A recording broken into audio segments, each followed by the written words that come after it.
All right, everyone, we're back. Another episode of Inside Boxing presented by PPV.com in association with Uncrowned and Yahoo Sports. I'm Dan Canobio. He's the champ, Chris Algieri. And this Saturday night, Sebastian Fundora puts his 154-pound title on the line against Keith Thurman. It streams live on PPV.com. I will be hosting the live interactive chat.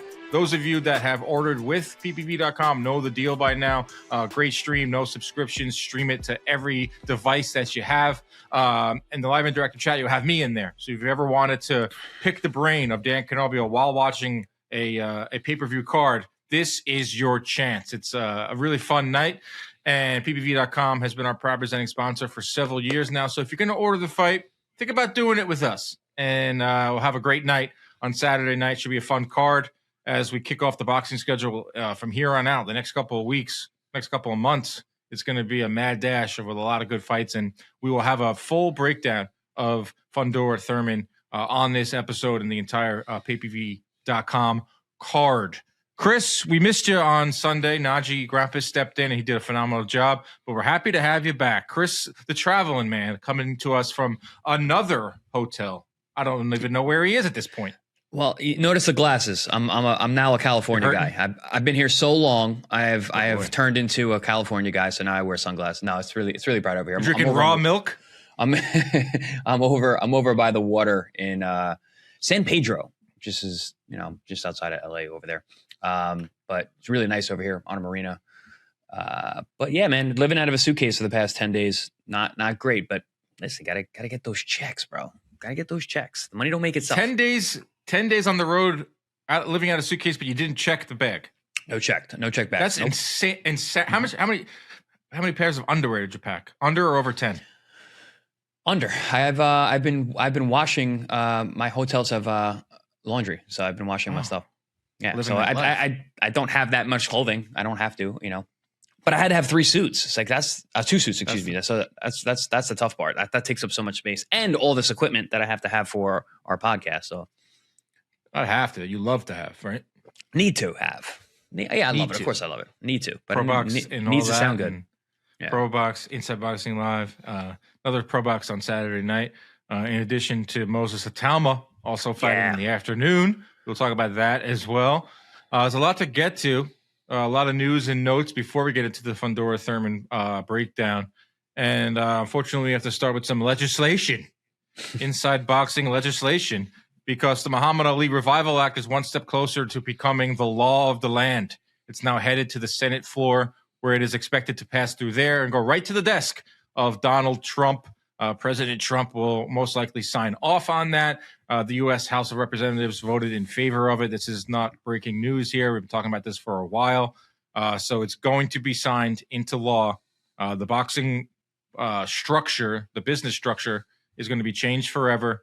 UBOs, less interim titles, coercive contracts, all of it is coming to fruition a lot quicker than a lot of people thought. But that's what happens when you have the ear of highly ranked government officials. U.S. Representative Brian Jack said he is confident that this law won't create a boxing monopoly. That's interesting. The legislation allows for he says the legislation allows for as many UBOs to enter the space as possible.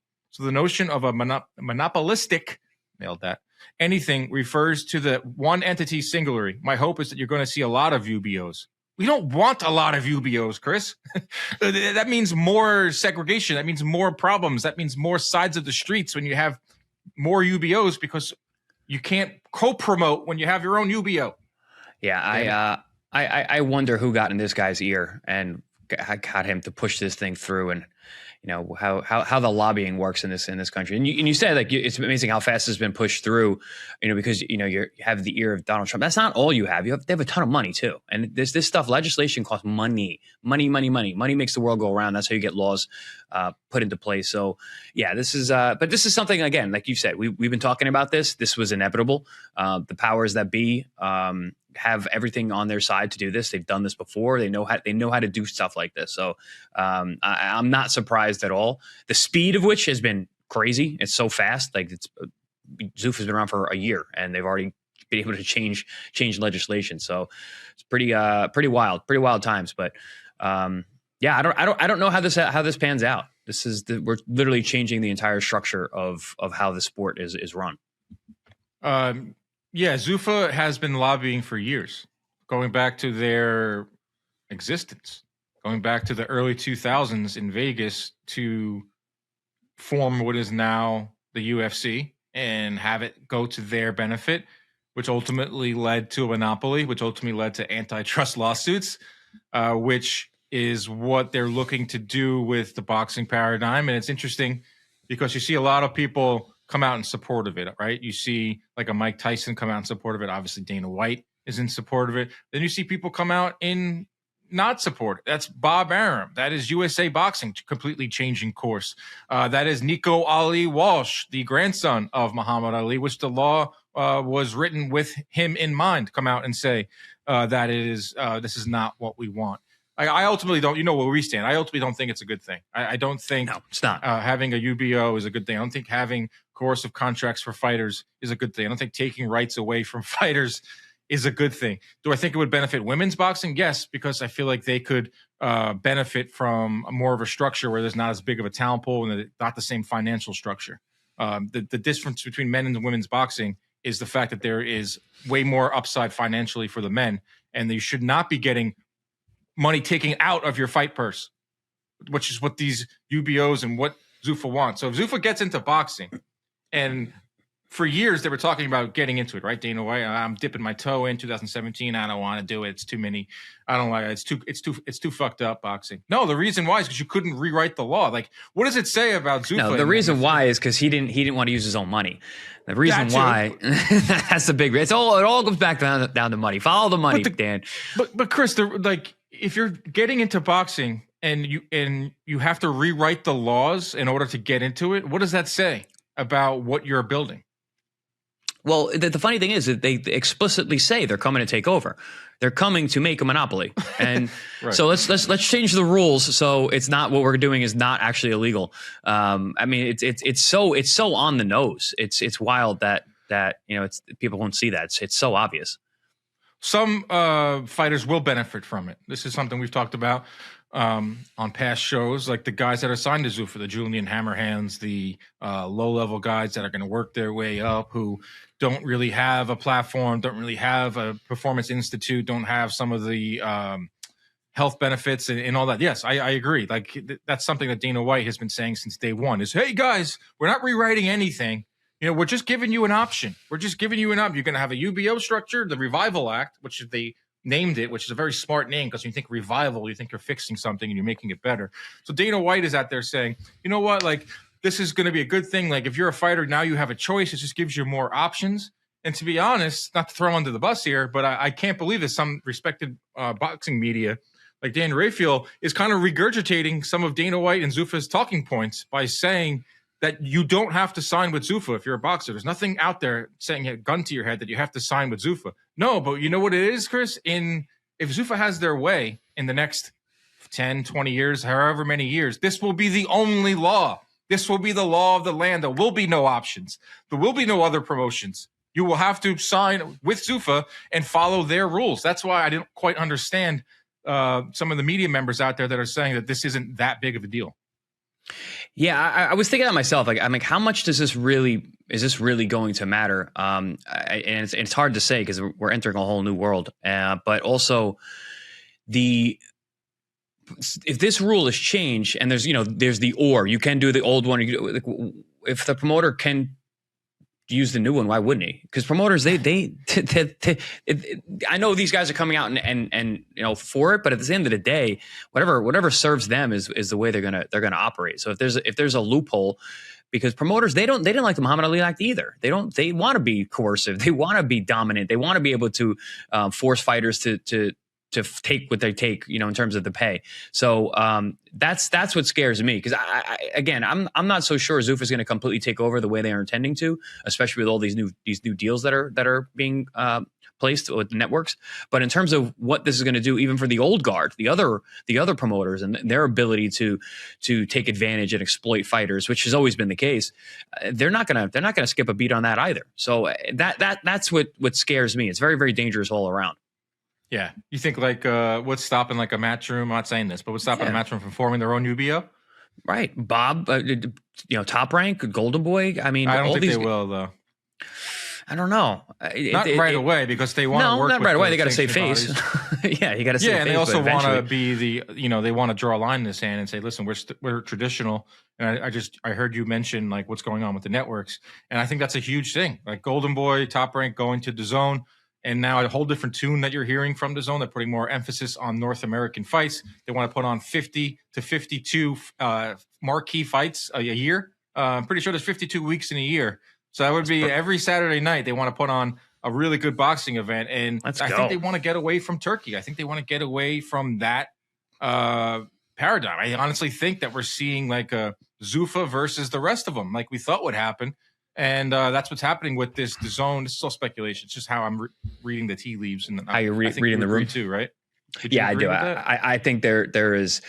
I think that Zuffa showed their hand too early, and it allowed the other promoters to work out deals and combine together. They're like the Avengers now, coming together, all to work together. And it's basically two different sandboxes. You got everyone on the zone, and then you've got the Zuffa side. So the line has been drawn in the sand, and we're seeing it, and we're seeing these skirmishes.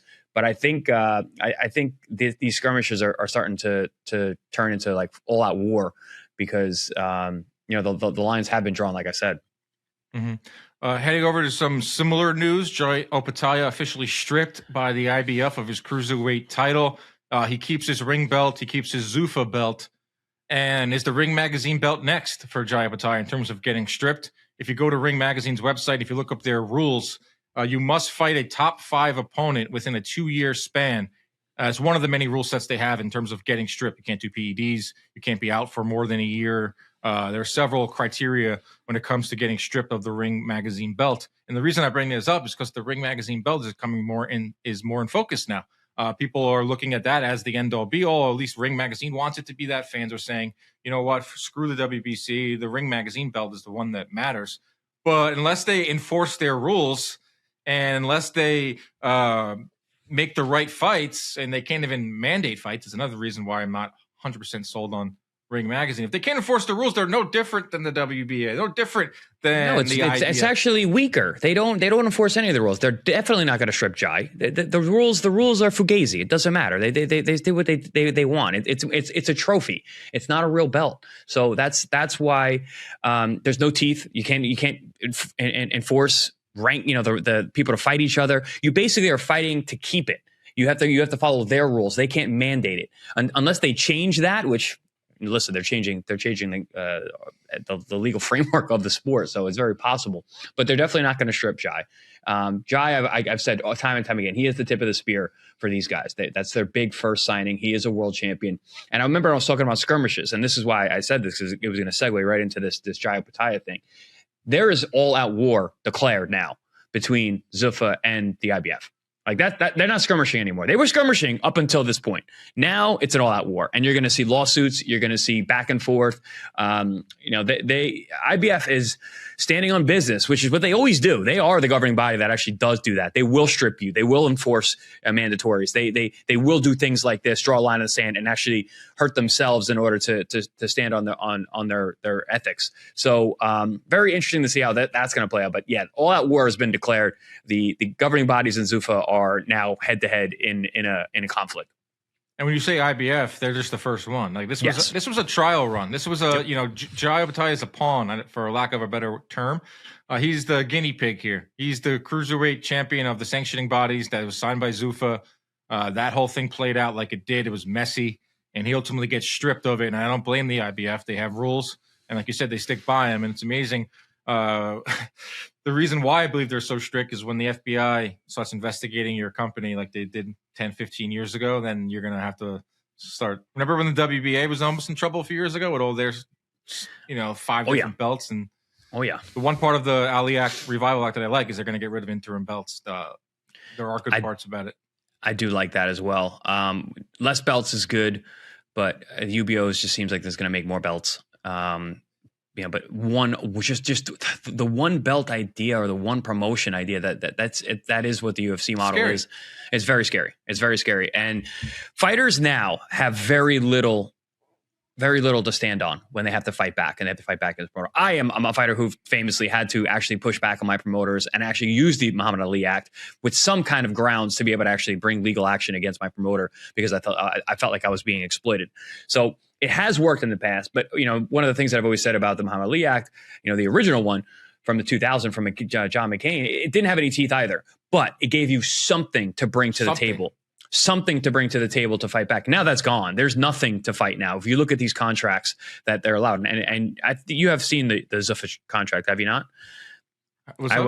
You've read the contracts, right? Yes. I mean, I'm sure every contract is different, of course, but the basic contract I've read is like there's some very disturbing things in there in terms of looking at it from a fighter's perspective. And I've been in bad contracts. I know what they look like. So yeah, it's a really scary thing. You saying? Oh yeah. You're not you can't get out of these things, and you can't fight anywhere else. 6 years. Yeah, it's the sunset clause, which I think they might have pushed back on that actually, but I thought I read that somewhere. But regardless, there's going to be some pushback still. Yeah. The fight's not over, but I do believe it is an inevitability, unfortunately. But you're down like several points on the card. It's the 12th round. You need a knockout, and you're in their hometown, and the crowd's behind them. It's all bad. But the judges are all compromised. But you still fight on. Oscar said he's going to go and speak in front of the Senate. That's what's next. Who better than Oscar? Oscar's been on all sides of this. And he, speaking of the ring, this all ties in. He went on Ariel Helwani's show. Go check it out. Shout out Uncrowned. And said that he regrets selling Ring Magazine to the Saudis because he feels like the ratings are thrown out the window. It feels like the integrity is gone. And back to the Jai Opetaia thing, he coming on May of 2026, which is less than a month or 6 weeks away, he will have failed to fight a top 5 contender, a ring-rated top 5 contender. So therefore, he should be stripped.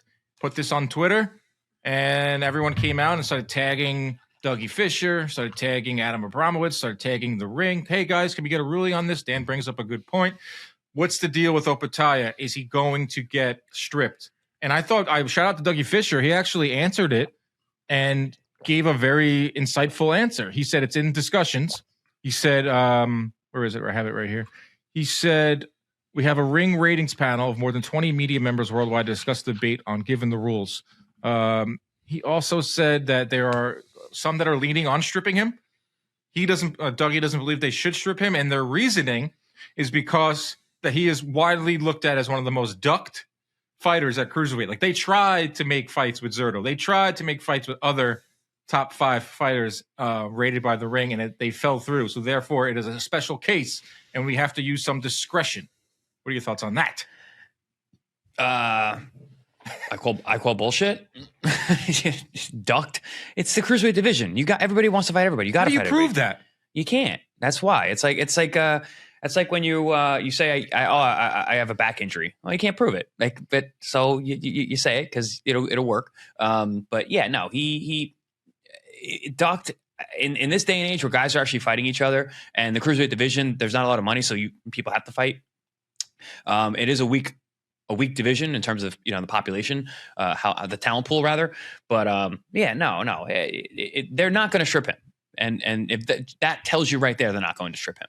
Some of the media members are saying he should be stripped, but if Dougie Fisher doesn't think so, and he has an actual reason that he's using, then definitely not going to strip him. But it's up to their votes right now. More in favor of stripping him, but there are documented cases of top 5 cruiserweights swerving Jai despite career high payday offers.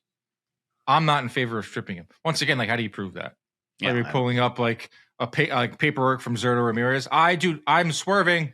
I am not fighting.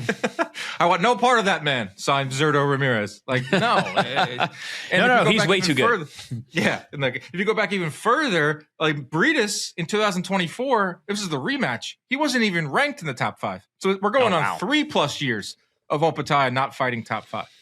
opponent in the and who is the top 5? Does it have to be a ring ranking? Ring rated top 5. It's their belt. Okay. And this all could have been avoided if he fought Noah Micklin. Oh, like he should have. Noel, yeah, Mikkeljan. I screwed his name up. But the WBC champion who beat Badu Jack. I might be screwing it up too, honestly. I mean, Noah, we'll just say Noah, the WBC champion who beat Badu Jack, was sitting right there. Didn't they do a face-off? I'm pretty sure Zuffa posted it, then deleted it. They sure did. They did it. They did a face-off at the Apex. Yeah, and Jai wanted to do that fight. It's a unification. I like Jai Opetaia. He wants to fight everyone. I do. But do I have sympathy for him? Do I have pity for him? No, because you sign on dotted line. You are your own team. Like you know this, Chris, more than anyone. You're the boss. Yes. This team Algieri. Everyone else that works with you, they work for you. You sign on the dotted line. You're making decisions for your career. So when Opetaia signs with Zuffa, he has to know that these things are coming down the pipeline. He has to know that I can't become undisputed. I'm going to get stripped. It's going to be a big mess, but I'm going to get paid. He got paid, which I can't fault him, but live with the ramifications. Yeah, and I don't know. Again, I don't know what's in there. We never know what's in the contracts. We never see the contracts. The contracts are always unique to the situation. I would be surprised, or maybe not. Maybe not. Maybe this could be a big mistake on Team Opetaia, but they should have had some kind of wording in there regarding his title and regarding what happens with him, competing for Zuffa with his title. He's a world champion, and the fact that he wanted to have these other belts, because we know Zuffa came out immediately. It was like, no other belts. This is the only belt that's going to be recognized. But then you sign Jai Opetaia, and he's a world champion, and the guy is openly speaking about unifying. Even in the post-fight interview with Max, like all he talked about was unifications and fighting the guys with belts. Talked about it in his opening video when he signed with Zuffa, like their promo video. Right. So like obviously the narratives were different, but I don't know what they were telling him, because even Dana came out and said, "Oh, if these guys want to have their dream fights, we'll allow them to fight for these titles." Pretty sure that was an official thing that they came out with, even though I know they don't want to have that down the line. But I don't know. The communication seems like it's all messed up with these guys. I agree with you. I like Jai a lot. I think he's the best cruiserweight in the world. I want to see him fight all of those guys. But dude, you signed away your dreams for this, and you got to live with that decision. If I'm sure your lawyers read the contract and it's in there. So this is what it is. And you know what these guys are coming to do. They're coming to take over, and they literally said we're not going to recognize other belts. So you had to know at some point that your belts were not going to matter. My question is, Dan, and I brought this up to Paulie the other day. What happens if Jai isn't happy? What if he gets trapped in this echo chamber, is not allowed to fight for titles, and literally is like, I want to be a unified champion. This is what I came to this sport to do. But now I can't get the fights with those guys. I can't fight for those titles anymore.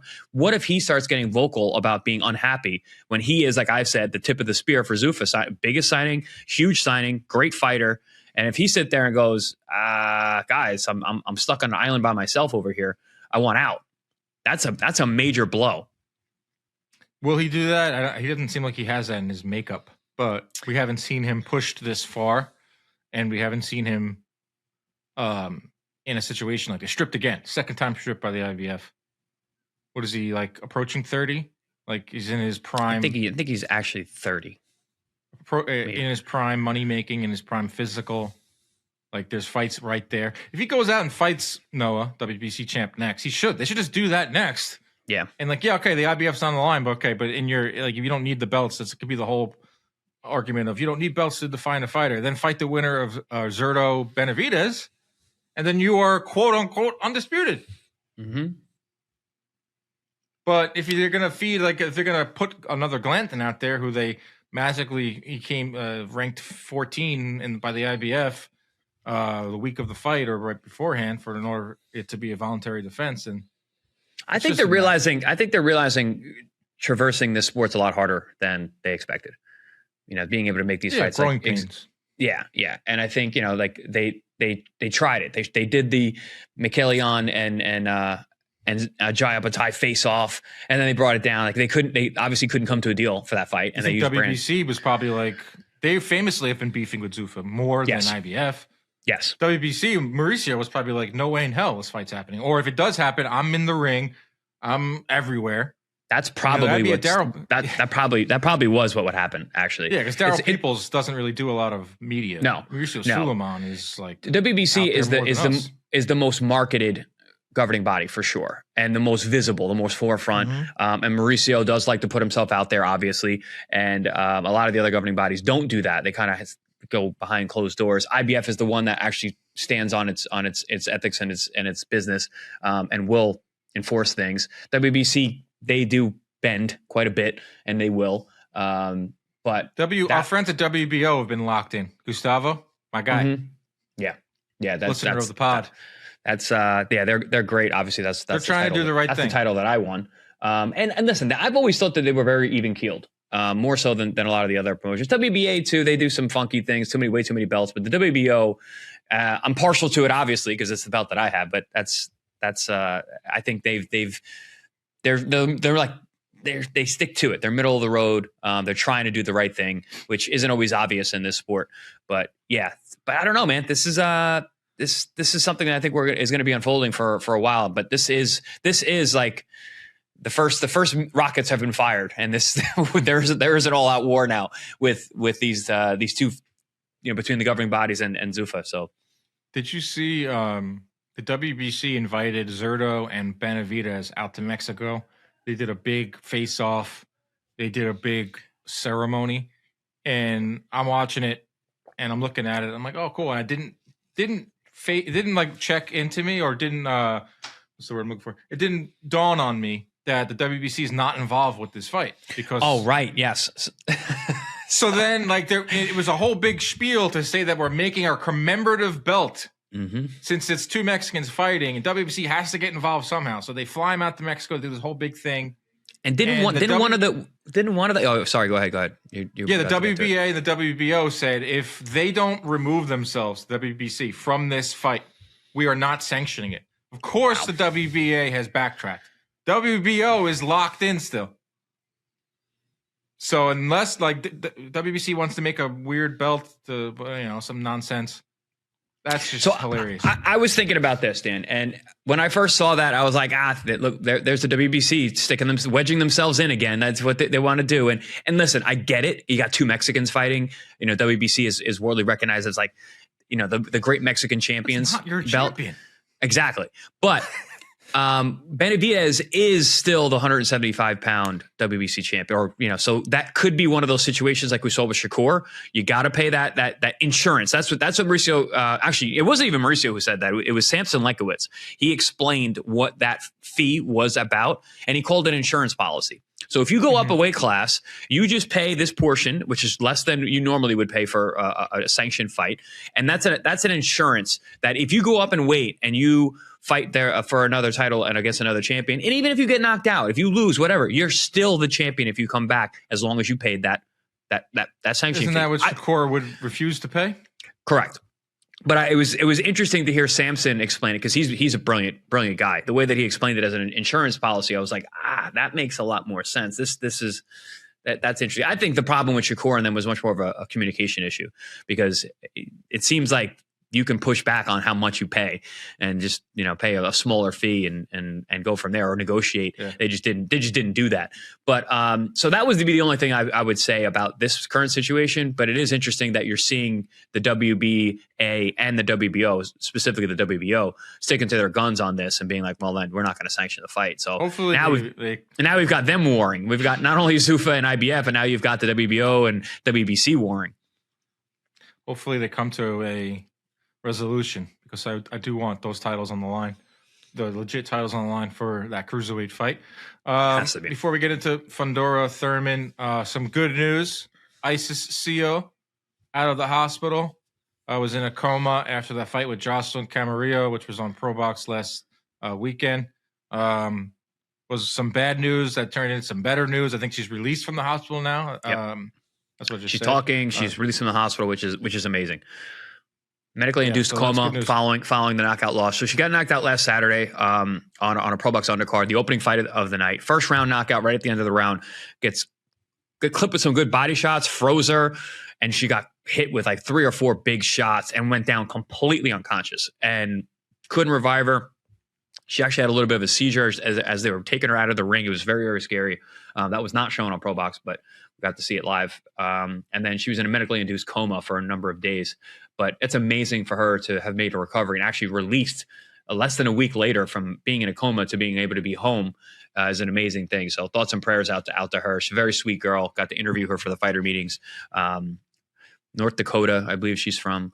But yeah, very, very, very sweet girl. And it's thank God that she's been able to recover. Really scary side of the sport. And you see a couple instances a year where you have traumatic brain injuries and moments like this. So like for some go horribly wrong and then some are better. So I hope she has a full recovery. And obviously our thoughts are with Isis like first. And then for Jocelyn, who has a very, very bright future, she's signed with MVP. You hope that this doesn't affect her too much, as she has a lot of goals too. She just went in there to do her job, and she ultimately did. And she did. So hopefully it doesn't affect her too much. So I know she's a bright star, and MVP has a lot of big plans for her. But ultimately, this is good news. So that's great. Let's get into our fight preview mode. Big fight this Saturday night on ppv.com. Fundora Thurman. It's finally happening for Fundora's 154-pound title. Thurman is 38 years old. I just aged him. Thurman is 37 years old. 2 fights since 2019. 1 fight since 2022. Can he chop down the tree that is Fundora for what will be Keith Thurman's best win of his career? How long has this fight been in the making, by the way? This was supposed to happen. Yeah, it's been literally been years. Keith ended up tearing his bicep, I think, probably like a year or so ago. And then Fundora got hurt. And then Fundora got hurt. Yeah, I mean, a lot of start-stop for both these guys, but we're finally here. It is finally happening, and it's good. It's a good fight. It's an interesting fight. I think when it first got announced, I was like, really? I'm like, Thurman hasn't done anything and hasn't really fought at this weight class, but he has had a win come back since the repaired bicep, and he scored a brilliant knockout over Brock Jarvis over in Australia. So you got like that, like, oh man, Thurman's still got it. He can still punch, so he's got a shot. But he's also very smart, and the way he goes about his training, he's very, very thoughtful guy.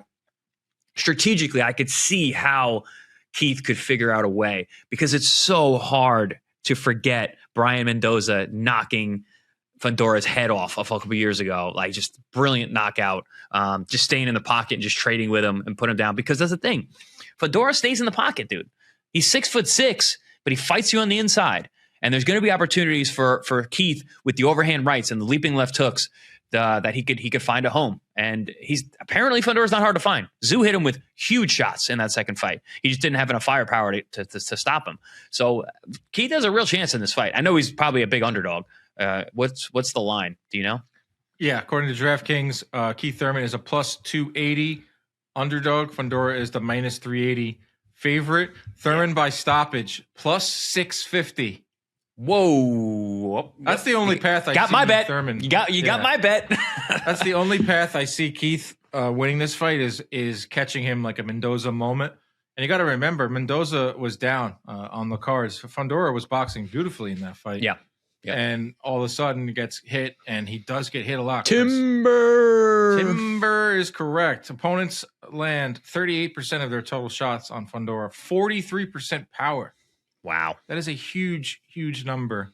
Defense has always been the issue with Fundora. He's like, since the Mendoza loss, Fundora's averaging 73 punches thrown around. That's great. That's a lot. He's out throwing his opponents. His opponents are only throwing 33 per round. He's also jabbing a lot, 42 jabs per round, landing 7. This is since the Mendoza loss. But like I said, the defense is what comes to mind, or the lack of defense is what comes to mind. Porous defense.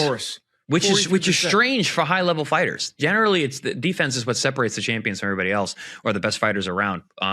So it makes me think, makes me scratch my head when you see a fighter at this level in such a dangerous weight class who gets hit this much. Is it just a matter of time? And Keith used to be one time. You know, he might be one time again. We'll see. Time. That's a big narrative of this fight is time. Like, is time on Father Time? Is it on the side of Keith one time Thurman? Because, like I said, 1 fight since 2022, 2 since 20 19. One fight at 154 pounds. Bicep injuries, inactivity. Does have a track record of looking sharp despite long layoffs. He took a 2.5-year break between the Pacquiao loss and the Barrios win. He had a really lengthy layoff when he got back in the ring and fought Josecito Lopez, which, do you remember that fight? He was getting rocked all across the ring at Barclays. Literally running from Josecito as he's trying to chase him down, hitting him with body shots. Still got the win. So that's what the Keith backers, and that's what I think Keith is banking on. It's like, listen, I got I have the, on my side is what am I trying to say? He has the experience. Yeah. He has the experience. I have the guile. I have the grit. But Thurman's side, on Fundora's side, you're looking at a guy that, it's much younger. He's been in wars. But if you peel back Fundora's resume, he's got 2 wins over Zoo. Mm-hmm. And look what Zoo has done. Yeah. One of the wins against Zoo came after Zoo got obliterated by Murtazaliev. Then they had the bloody affair, and in that second fight with Zoo, Fundora was. I thought he lost the first fight, though. I thought that Zoo won the first fight. Exactly. He's in close fight. The Lubin fight he was down in the Lubin fight. It was a bloody back and forth affair. Gets dropped by Mendoza. He's had 3 fights since winning the belt: 2 against Zoo, and 1 against Jordell Booker. Yeah, which doesn't hold a lot of weight. So how are we rating Fundora? I understand he is the 154-pound champion. He's got the big green belt. So it's a very hard fight for me to look at. Conventional wisdom wants to say that Fundora's younger. Thurman's been out for so long, 38, 37. Even the odds are favoring. Plus 650 though, Dan. Plus 650. I gotta dead in the eyes. Dude, if there's a plus 650, I gotta think Keith's got one more in him. that's my degenerate mind, my degenerate gambling mind creeping up on me. Like, dude, plus 650, Keith's gonna do it. Could you imagine Keith Thurman pulling off this upset over Fundora at 37 years old? A lot of his other contemporaries are retired or out of boxing. And he's still chugging along, and he upsets the apple cart and completely disrupts the weight class, which is in total flux right now. And Keith Thurman is hoisting up the WBC 154-pound title. It's not that crazy to think about. No, and also Spence is coming back. He's fighting Tim Tszyu. He's in the running too. We could see Keith Thurman and Errol Spence fighting for a junior middleweight world championship. How nuts is that? What you're hearing right now is the smiling of PBC executives. Yes, because that's their dream. They're doing that would this. That would be a PBC on Prime, PPV.com pay-per-view in the second half of 2026. But yeah, I think Fundora should get the win. If once again, it's the same story with Fundora. If he sticks to his jab, if he fights at length, if he picks and chooses his spots. I thought he fought a very intelligent fight against Tszyu in the second fight. Yeah, he looked good. No matter what you think of Tszyu in that second fight, it was still a very mature performance from Fundora. Still got tagged throughout the fight. Yeah, he was losing rounds. He getting hit with huge shots. He had to battle back. He had to roar back as always. He's what is he called? The Towering Inferno. Correct. Yeah. So, and that's how he fights. He fights just like a raging fire.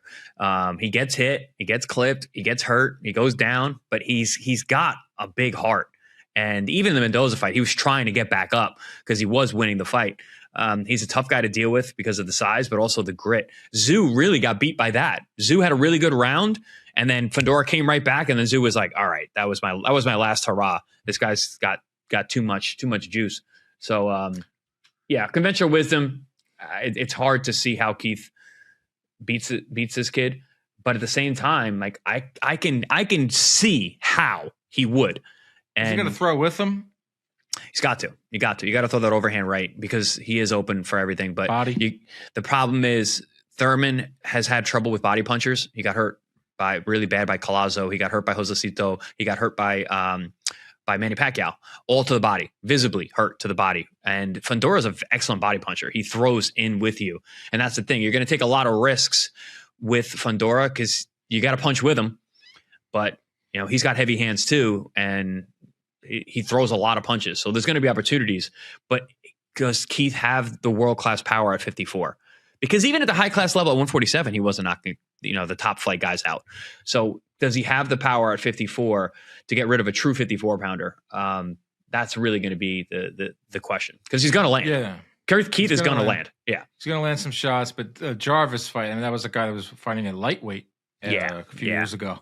I kept bringing that up on, when I was talking about on Pro Box. Like, oh, you look great in the Jarvis fight. I'm like, yeah, but the guy literally, I've seen the guy get knocked out at lightweight. So, now he's fighting at 54 against Thurman, who is a good puncher. So, and he destroyed him, but that's exactly what they needed to rebuild Thurman to get him into this fight.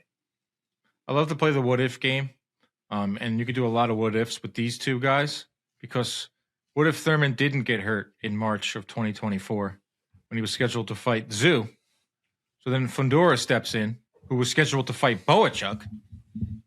Like, Boachuk could have beat Fundora in March 100%. Of 2024. I thought he was going to that night. And then everything is rewritten.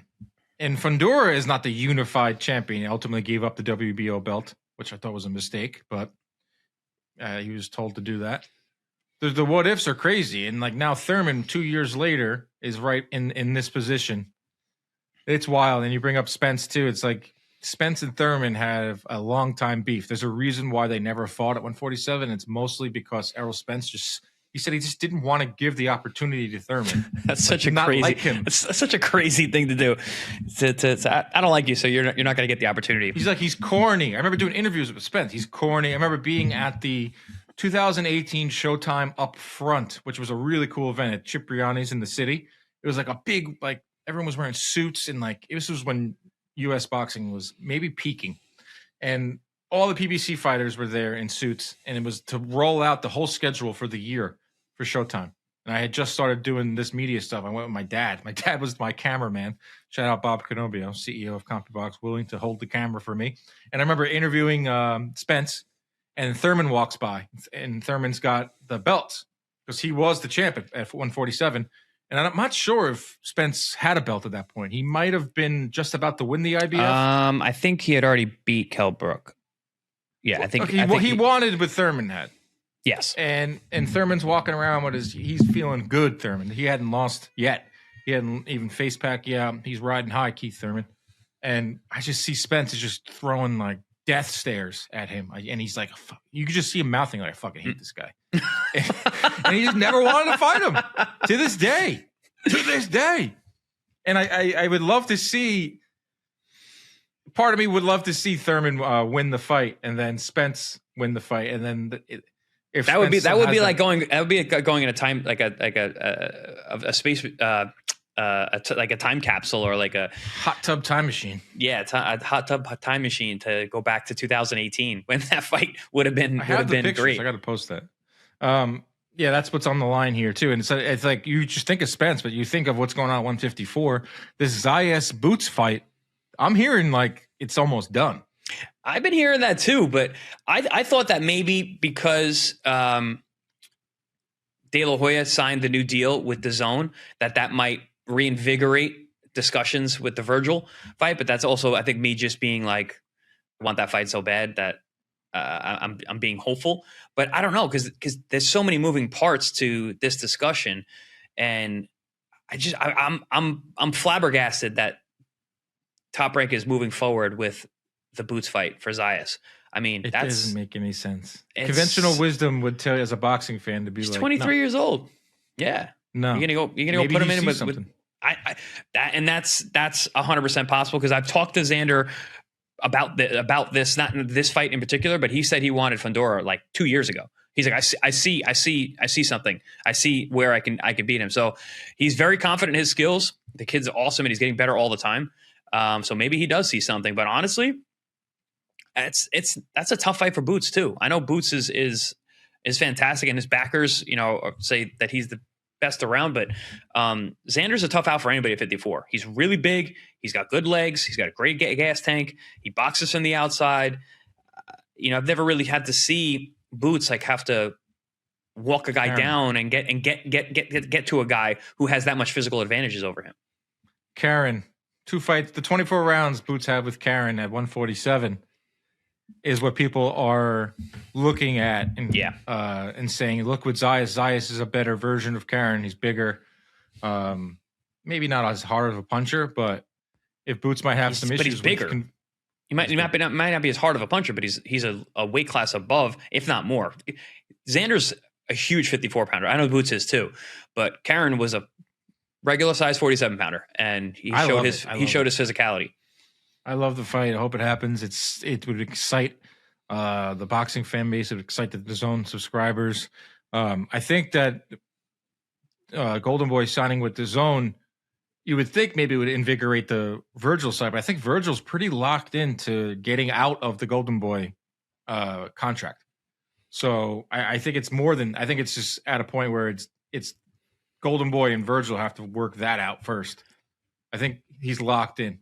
I think he's it's and that's the thing, and that is the retort to what I was saying. Like, yeah, Oscar re-signing with DAZN for a multi-year deal. It's like, okay, maybe we can reinvigorate the Virgil, but the problem is not just the deal. The problem seems to be the fractured relationship between Rick Riggin and Oscar De La Hoya, and also when I say Rick Riggin, I mean Virgil as well.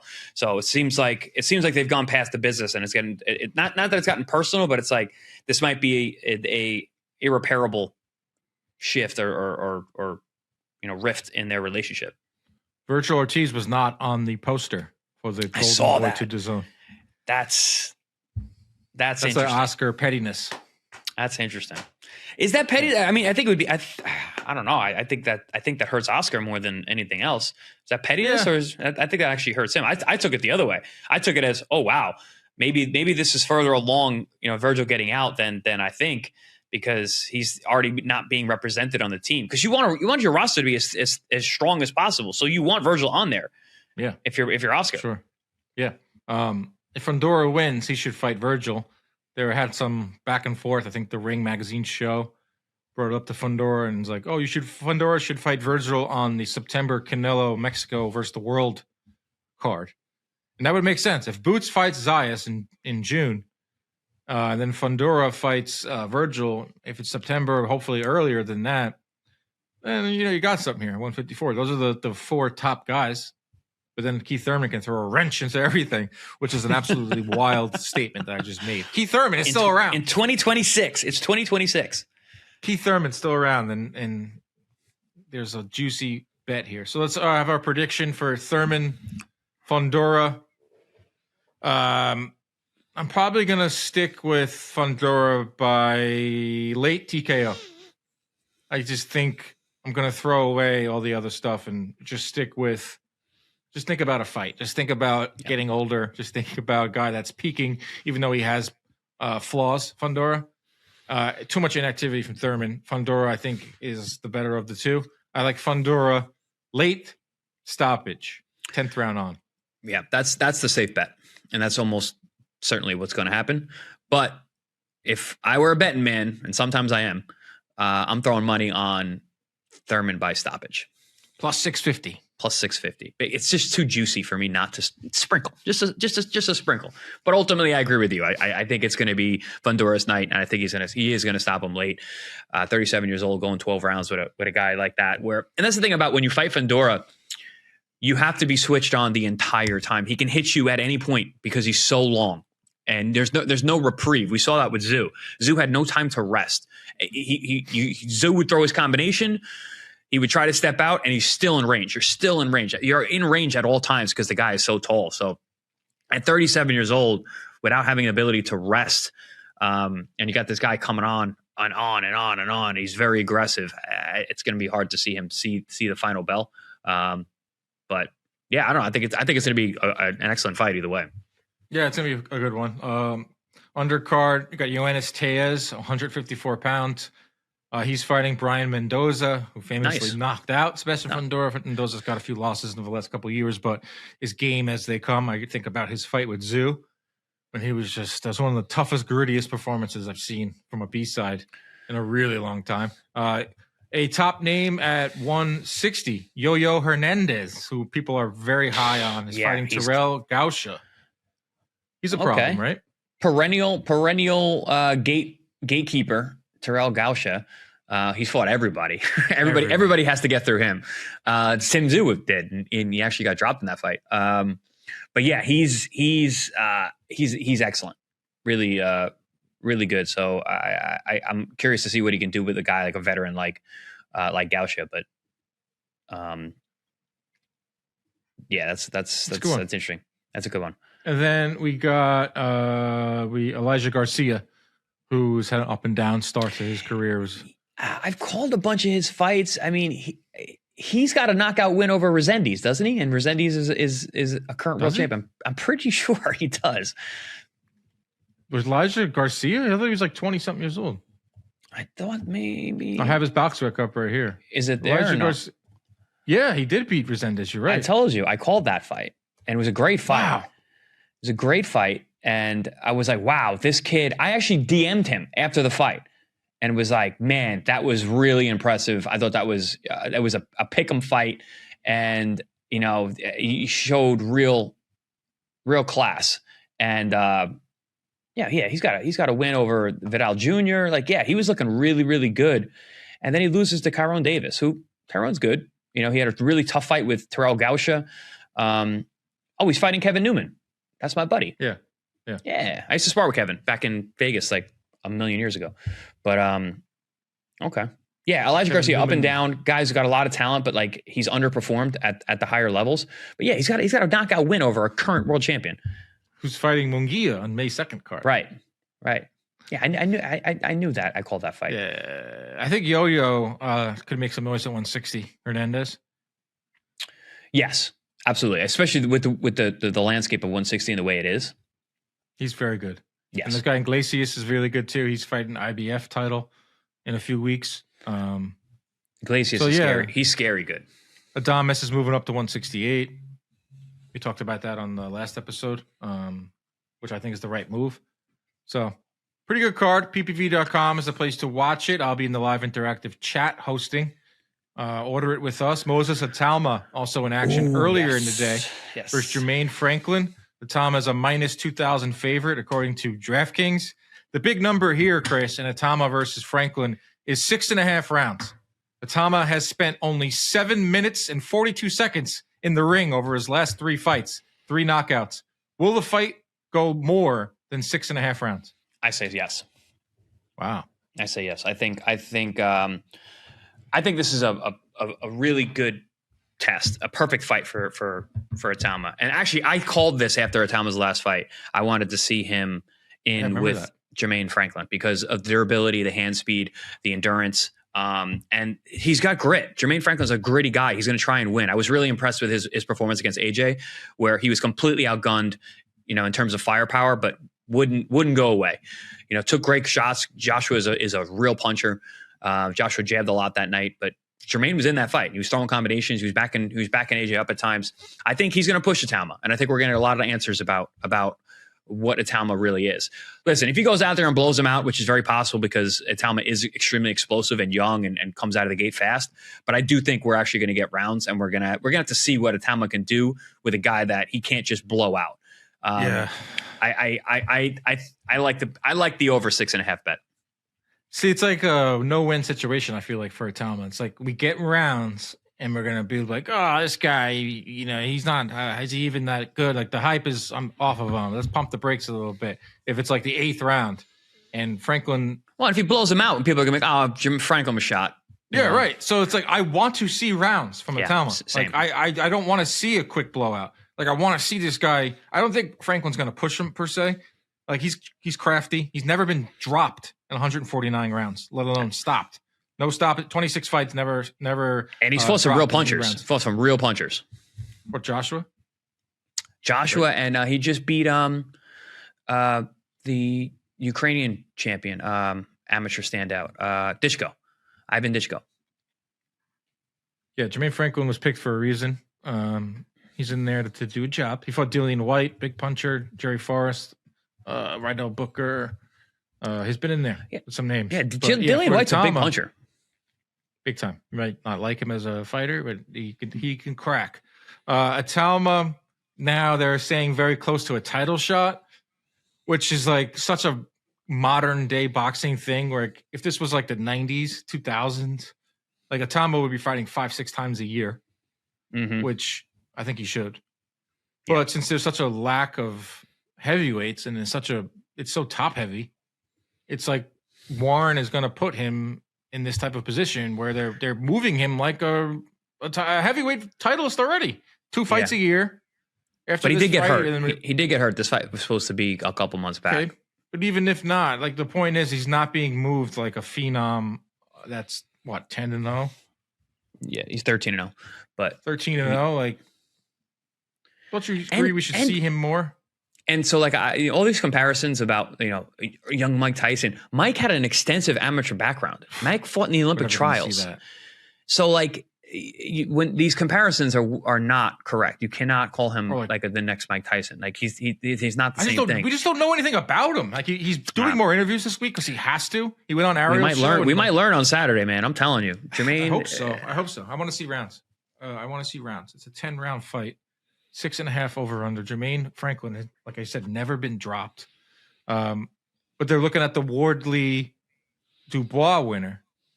But there's one problem is. That we're running into in boxing more often now is that Itauma and Wardley train at the same gym.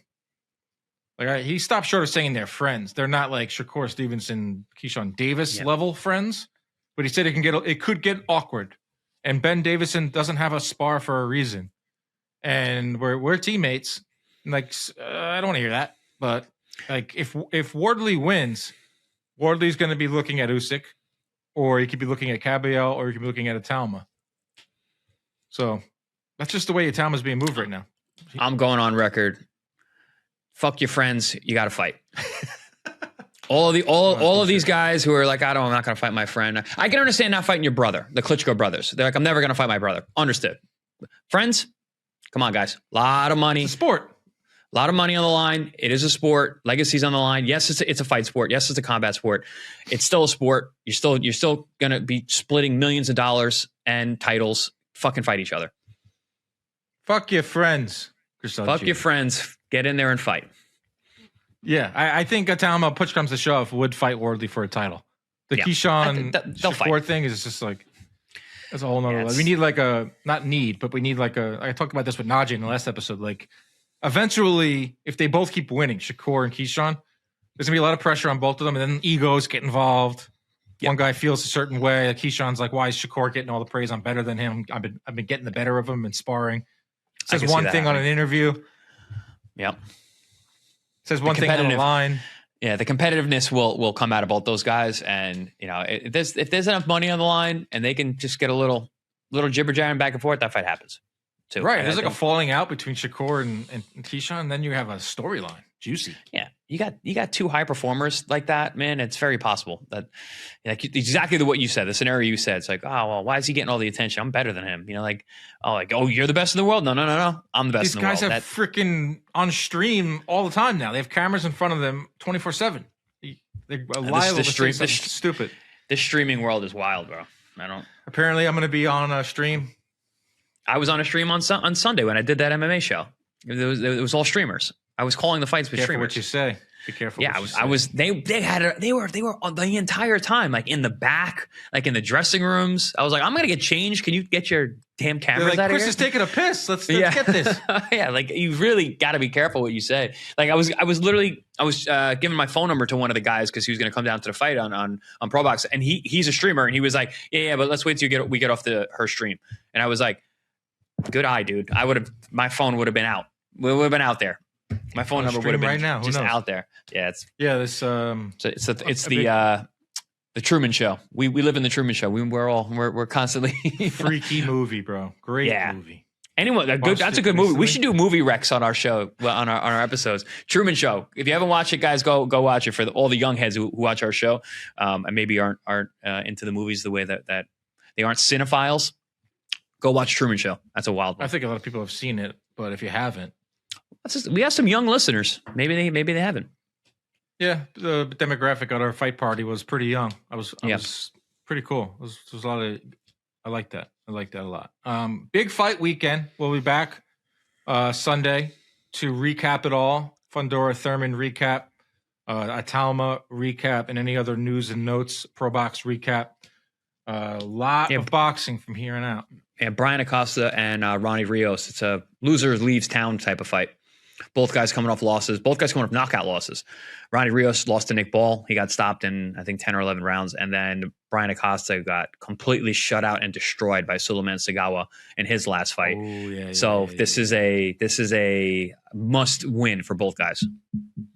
Yeah, Pro Box is on a heater, man. It's pretty cool to watch. I was watching Lester's win. Yep, good fight. It was like 80,000, 70,000 or 80,000 in the live, watching live at one point. Wow. Huge number. That's a huge number. That's a huge number. And it was insane in there. It was so loud. It was probably 2,000-3,000. You could hear it on the, because I haven't watched it back yet, but you could tell how loud it was in there. You could hear it, like, I was like, wow. But then when you guys left the shot open after for the transition into the press conference, and when everyone cleared out, the lights came on. It wasn't like a huge arena. No, not at all. It was all flat, but it was like, it sounded like it was 15,000 in there. The CEO, Gary Jonas, was like, damn. He's like, we should have put this in a bigger arena. Like, because they sold out a week in advance. They opened up 200 more walk-up standing room only. Sold out immediately.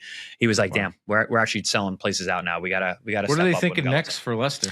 I believe August. They're gonna have him fight right before Canelo in September. Stay on that schedule. Yep. And potential probably LA. So I didn't know this. 1.5 million registered Guatemalans in LA alone. That's registered. So there's even more. I was blown away by that. I didn't expect that number. And they came out. So if they come out for Leicester in August, man, it could be something serious. And I think we're thinking about some big venues. What's the big LA venue? Dodger Stadium. No, not that big. Olympia Stadium. Where Lomachenko fought. Staples Center. I think Staples. Yeah. Wow, that's really big. That's really big. It's not called Staples Center anymore. I don't know. Right. I refuse to call it what it's called now. They always change names. Yeah, Ronda Rousey's fighting Gina Carano. I was talking. That's the type of stream that I'm going to be on fight week, and that's When's at that? the Intuit Dome, May 17th. Oh, okay. That's where the Clippers play. That's the brand new state of the art one. Wow, nice. It's fucking crazy looking in there. All right, that's our episode. Hope everyone enjoyed it. Hope you enjoyed the fights this weekend. If you're going to bet, use DraftKings, and if you're going to watch it on ppv.com. I'll be the live interactive host. Enjoy the weekend. Chris, any final words? No, I'm excuse my voice. I'm a little under the weather from traveling so damn much, but a lot of good fights, and we'll talk about the fallout of whatever happens on Saturday night. Are we going to do a live immediately after? Live to tape. Yeah, but okay. All right, but like immediate Inside reaction. Boxing, not live.